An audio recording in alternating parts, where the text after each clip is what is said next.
Você sabe por que algumas pessoas super inteligentes não conseguem alcançar tudo o que elas querem na vida e outras não tão inteligentes conseguem alcançar tudo o que elas querem e muito mais?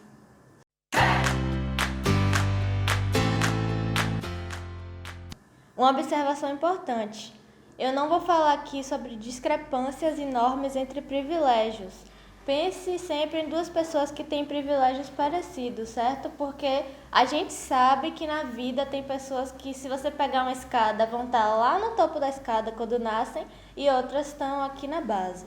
Então, não vamos considerar discrepâncias entre privilégios, vamos considerar duas pessoas que têm privilégios parecidos. Por que uma delas consegue tudo o que quer e a outra, às vezes mais inteligente do que essa, não consegue tudo o que quer, certo? Então, eu estava lendo esse livro aqui, Seja Singular, de Jacob Petrie, e, velho, que livro maravilhoso! No segundo capítulo eu vi um conceito chamado impotência induzida, e eu vou explicar esse conceito para vocês. Para quem é novo por aqui, meu nome é Lila Montenegro, e se você ainda não está inscrito, se inscreve no canal, clica no sininho de notificação e vamos lá pro vídeo. No início dos anos 70, dois psicólogos chamados Martin Seligman e Stephen Meyer fizeram uma série de experimentos com cachorros da raça pastor alemão. Eles separaram os cachorros em dois grupos e eles colocaram os cachorros em pequenos compartimentos com piso de metal que davam um choquezinho. Não chegava a doer no cachorro, mas era um incômodo. E aí eles colocaram no cachorro uma coleira e um dispositivo que, se batesse a cabeça do lado assim, parava o choque. Mas nos dois grupos, no primeiro grupo, o dispositivo funcionava, no segundo grupo não funcionava. Então no primeiro grupo os cachorros eles começavam a sentir o choque, batia a cabeça, parava. Eles aprenderam um truque rapidinho. Então toda vez que começava o choque, eles batiam e parava o choque e pronto. No segundo grupo eles não conseguiam parar. Então o choque começava, eles simplesmente aceitavam aquela situação, não tinha muito o que fazer. O objetivo inicial desse experimento era ver qual seria o comportamento daqueles cachorros depois do experimento. Então, os cachorros que conseguiram parar o choque, eles ficaram de boa, calmos, tranquilos. O segundo grupo dos cachorros que não conseguiram parar o choque, eles ficaram irritados, ariscos e frustrados com aquela situação. E aí os dois psicólogos resolveram fazer uma segunda série de experimentos. Eles pegaram os mesmos grupos e fizeram uma coisa idêntica dessa vez. Eles colocaram um compartimento com metade piso de metal e metade de borracha e uma pequena cerquinha que dá para pular facilmente. Aí eles colocaram todos os cachorros nos mesmos compartimentos. O primeiro grupo, que tinha conseguido parar o choque facilmente, eles perceberam logo que, se pulasse para o outro lado, o choque parava, e aí todos eles fizeram isso. O segundo grupo, aí que aconteceu a coisa mais estranha. O segundo grupo, eles viram o outro grupo fazendo, mas como eles não tinham conseguido parar da primeira vez, eles não tentaram. Então eles não tentaram pular para o outro lado para parar o choque, eles simplesmente aceitaram aquela situação, e alguns deles até deitaram no piso de metal. Então eles sentiam o desconforto, a frustração, a irritação, mas eles não faziam nada para parar aquilo, eles não tentavam ir para o outro lado. Então a primeira fase, onde alguns cachorros conseguiram parar o choque e outros não, definiu as fases posteriores. Então a reação dos cachorros que pararam e os que não pararam foi totalmente diferente. Então, a falta de controle do segundo grupo de parar aquele choque fez com que eles aceitassem aquela situação na segunda vez e eles se sentiram impotentes perante aquela situação. Os psicólogos chamam isso de impotência induzida, que é quando você é induzido a acreditar que você em alguma situação não tem controle, você é impotente, porque em situações passadas você foi. Entendeu? Então os cachorros, pela situação passada, eles acreditaram que eles eram impotentes. E aí quando teve a chance deles realmente fazerem alguma coisa que eles podiam ter feito, eles já se sentiam impotentes. Então isso chama impotência induzida.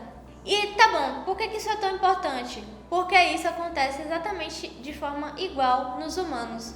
Às vezes de forma consciente ou inconsciente, a gente é forçado a acreditar que a gente é impotente perante uma situação e a gente aceita isso. Então, em situações passadas a gente não ter conseguido fazer nada, nas situações futuras a gente começa a se condicionar àquele pensamento e para de tentar. Então a gente se sente impotente perante alguma situação. E isso é perigoso por vários motivos. Uma coisa muito perigosa que pode vir por consequência disso é: se você é induzido a acreditar que você não é tão inteligente, então você vai sofrer uma impotência induzida com relação a isso. Você vai começar a acreditar que você não é tão inteligente e você vai aceitar isso e seu cérebro vai se condicionar a isso e você não vai tentar mudar essa situação. Você vai começar a pensar em tudo a partir daquela perspectiva de que você não é tão inteligente. Porque foi isso que você acreditou no começo e isso determina suas ações futuras. Então, quando a gente acredita que a gente não é tão inteligente, isso vai desencadear uma forma de pensar que pode transformar a sua vida no futuro. Então, você poderia tentar algo, poderia conseguir, mas por acreditar que você é impotente perante aquela situação, você não tenta. Olha só que interessante isso. Um coordenador de uma escola da Inglaterra, ele estava separando os alunos por desempenho. E aí ele tinha duas planilhas, uma dos que tinham um desempenho incrível e a outra dos que não tinham um desempenho tão bom. E aí quando ele foi passar para os professores, porque os professores tinham, acredito que davam aulas diferentes para esses dois tipos de alunos, puxavam mais e no outro caso ajudavam mais,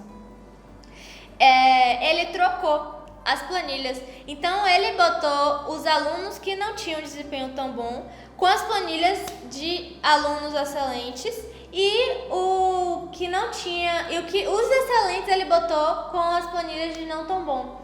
E aí ele só percebeu isso no final do semestre. Só que quando ele percebeu, ele viu o que tinha acontecido. Os alunos que ficaram com as planilhas de desempenho excelente, que antigamente não eram considerados tão bons, eles estavam excelentes. E os alunos que eram excelentes e que por terem trocado a planilha ficaram como não tão bons, estavam não tão bons. Então, a forma como os professores trataram os alunos influenciou em quem os alunos se tornaram naquele semestre.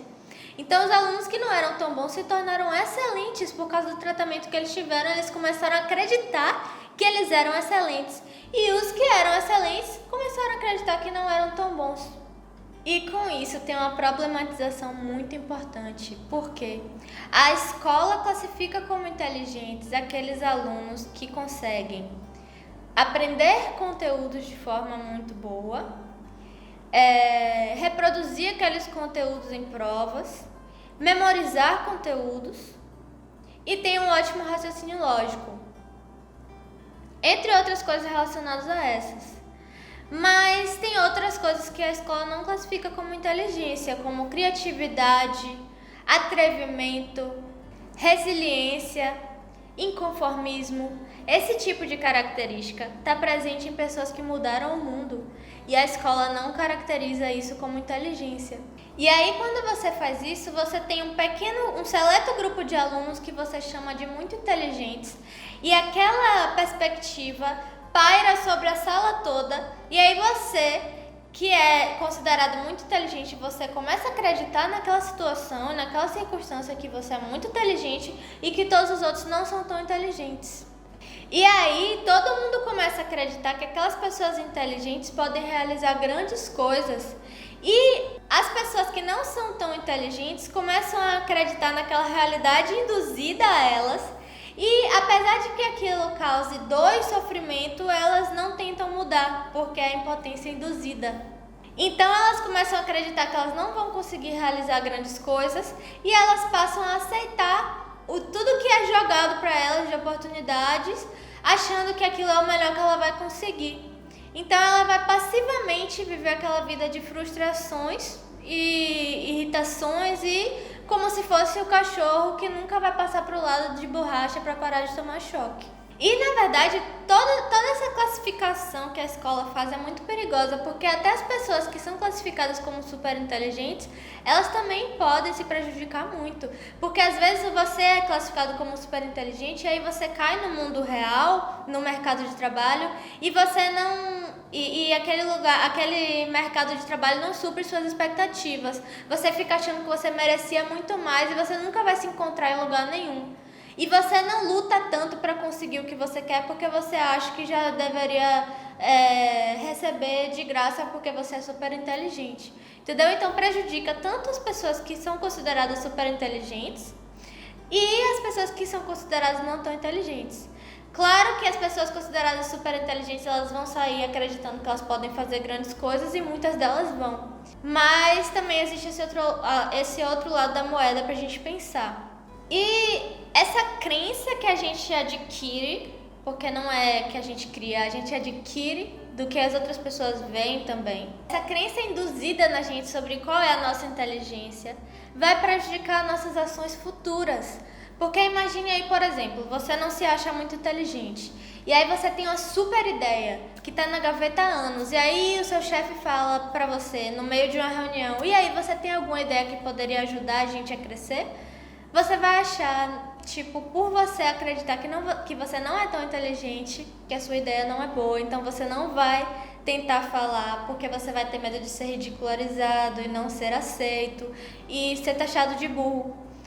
Enquanto isso, a pessoa que se acha super inteligente pode não ter uma ideia tão boa, mas ela vai falar e, por ser a melhor ideia da mesa, vão acabar ficando com a ideia dela. Então, o perigo de você ter uma crença induzida sobre a sua inteligência faz você não passar para o piso de borracha, faz você ficar e aceitar a sua situação mesmo que seja desconfortável. Você acha que você nunca vai conseguir nada melhor para você, então você fica ali aceitando aquele choque de forma passiva e mesmo que frustrado, você acha que aquilo é o melhor que você vai conseguir na sua vida, sendo que não é. Então, resumindo, você pode ser super inteligente, você pode ter uma inteligência criativa imensa, ou até uma inteligência de lógica, mas que não foi explorada bem na escola. Você pode ser a pessoa mais inteligente do mundo, mas a sua crença sobre sua própria inteligência é o que realmente importa. Porque se você acreditar que você não tem a inteligência necessária para fazer o que você quer, aquilo ali não vai se realizar.